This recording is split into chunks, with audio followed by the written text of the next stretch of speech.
NSG में चीन ने भारत का विरोध तो कर दिया, लेकिन अब उसका असर भारत में दिखने लगा है।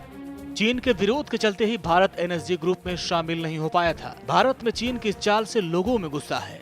लोग चीनी उत्पादों का विरोध कर रहे हैं। चीन को अब चिंता सता रही है कि कहीं भारत में उसका फैला व्यापार सिमट न जाए। चीन के सरकारी अखबार ग्लोबल टाइम्स ने इस मामले पर चिंता जाहिर की है। अखबार में ये लिखा गया है कि एनएसजी मामले में चीन के विरोध के बाद भारतीयों की प्रतिक्रिया काफी तीखी रही है। कुछ भारतीयों ने चीनी मेड प्रोडक्ट्स का बहिष्कार किया है। इसके साथ ही ब्रिक्स ग्रुप से भारत के हटने की मांग भी होती रही है।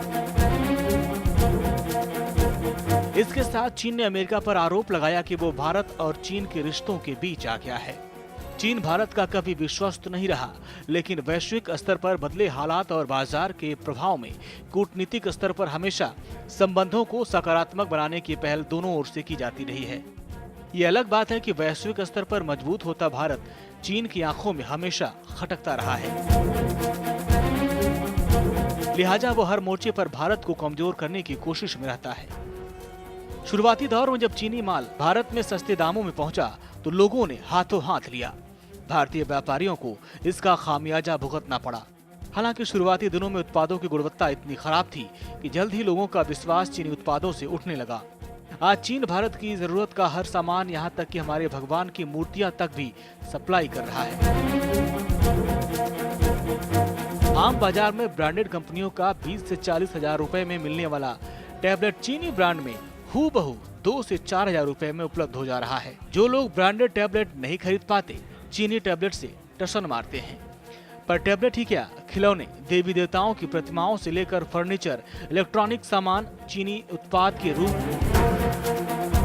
भारत में उपलब्ध हैं। समझदार उपभोक्ता अब किफायती दरों के साथ गुणवत्ता की तुलना कर वस्तुएं चुन रहे हैं, लेकिन आयातित सस्ती वस्तुओं से भारतीय कारोबारियों और निर्माताओं विपरीत प्रभाव पड़ता है।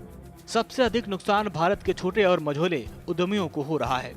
भारत के बाजार में धंधा कर चोखा मुनाफा बटोरने वाले चीन की कंपनियों की दो जमात हैं। एक जो उत्पाद में थोड़ी बहुत गुणवत्ता देकर भारतीय व्यापारियों के ग्राहकों को लुभा रहे हैं, वह दूसरी घटिया उत्पाद या धोखे से देसी व्यापारी कंपनियों या ग्राहकों का पैसा हड़प रही हैं।